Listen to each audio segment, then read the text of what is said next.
dealing with too many restrictions these last 2 years. So nice to see you all. I've missed you.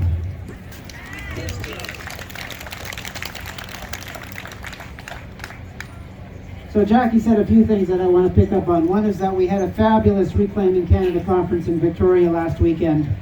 We had about 350 people in the conference itself. We had incredible speakers. Brian Peckford spent the weekend with us. Dr. Roger Hodkinson, Stephen Malthouse. We probably had half a dozen doctors.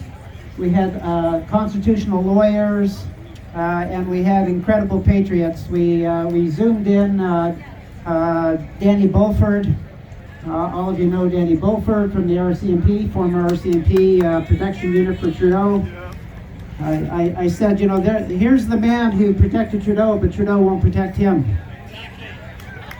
We also had zoomed in James Topp, the veteran who's marching across Canada. Both of them gave very powerful, inspirational speeches. And it was, I have to say, the greatest joy was to finally meet people face to face and give each other a hug of people that I've only met virtually. So what a delight to be in the company of beautiful souls. The other thing I want to speak to is David talked about Rocco's performance on Tuesday, and I was just thrilled to hear Rocco's performance. I didn't get to hear it firsthand, but Rocco called me yesterday and spoke for an hour and gave me a blow-by-blow of everything he said during his presentation. And you know, one of the things he shared with me in confidence, he said, you know, Ted, I only got 3 hours of sleep that night because I haven't been in court in over 6 months because he was struck down, as all of you know, last December, was in a coma for a period of time, and he still isn't fully recovered. He actually asked the court to delay the proceedings for another 4 weeks because he was hoping to recover more fully, and they denied that request. But he said to me, you know, Ted, after I was done eviscerating those 7 lawyers from the government side, I was so pumped up, I said, bring it on.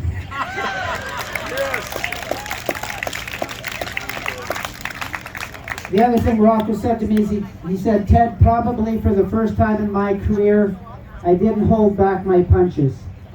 This is not a time to hold back. He said, I called them criminals.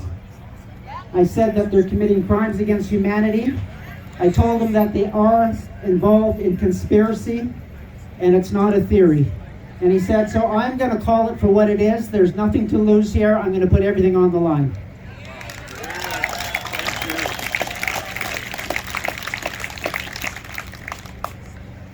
Rocco also, I've told you in the past, and I asked about it on Friday, he's ready to release 20,000 pages of expert affidavits that he's going to put on the court record. And we all know that the government has nothing. And so this is going to be quite a showdown between those that have the evidence, those that have the science, and those that have propaganda. And I will bet on Rocco every day.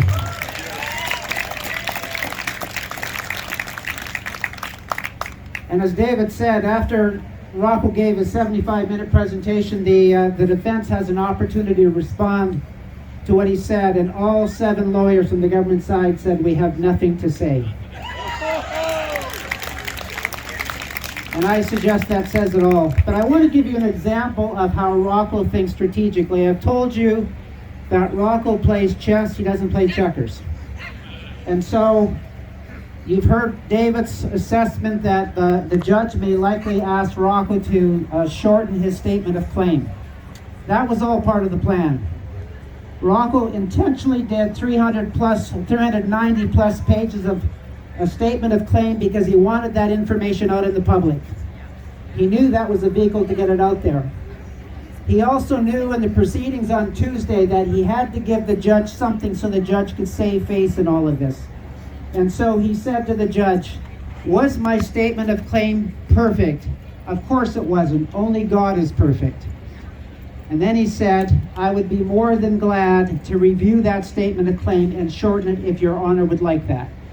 And to me, that's the way this man thinks. He knows what he needs to do to win, and he knows what he needs to do to get information on the public record.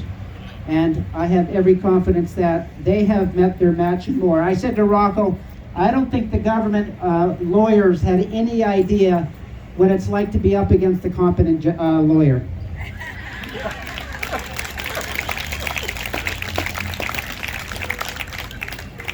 They did everything they could to dismiss the messenger, and what Rocco said is they didn't argue his points in a statement of claim. They did all they could to dismiss and marginalize and shame and belittle him. And so, for example, one of the things they said is that in Rocco's 30 years of history, he's had 10 times where the defense has put forward a motion to strike, and that motion to strike has been granted by the judge. But he said what he failed to tell you is that he's had 47 times where he has won those motions to strike. So he says the government lawyers are trying to paint me as incompetent when I'm not. I've had over 600 cases in the courts, and he said I think I've shared this with you before, of all of the constitutional challenges in the Supreme Court of Canada, of the top 10 cited cases in the Supreme Court, Rocco owns 3 of those. So I would suggest he is the leading constitutional lawyer in Canada at the Supreme Court level. And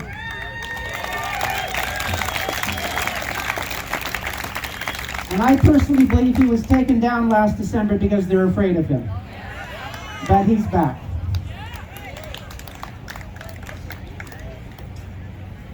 So when I was thinking about what to share with you this morning, we could talk all about what's happening in the COVID world. We could talk about the science that's emerging, but there are so many places you can get that information.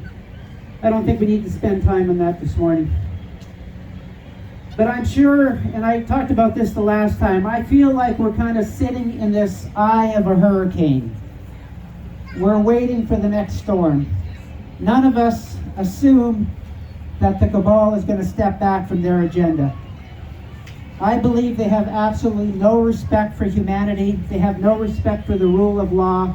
They have no respect for the divine beings that we are. And so I expect that they will persist in their agenda until the very last day before they're taken down. And I think we need to recognize that.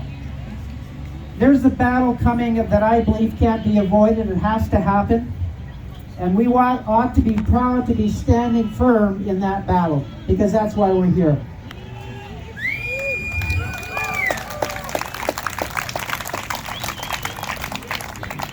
Now, the tool of the cabal is fear.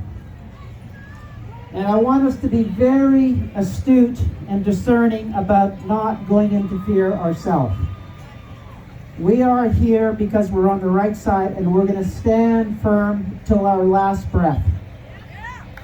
And there's nothing to be afraid about that.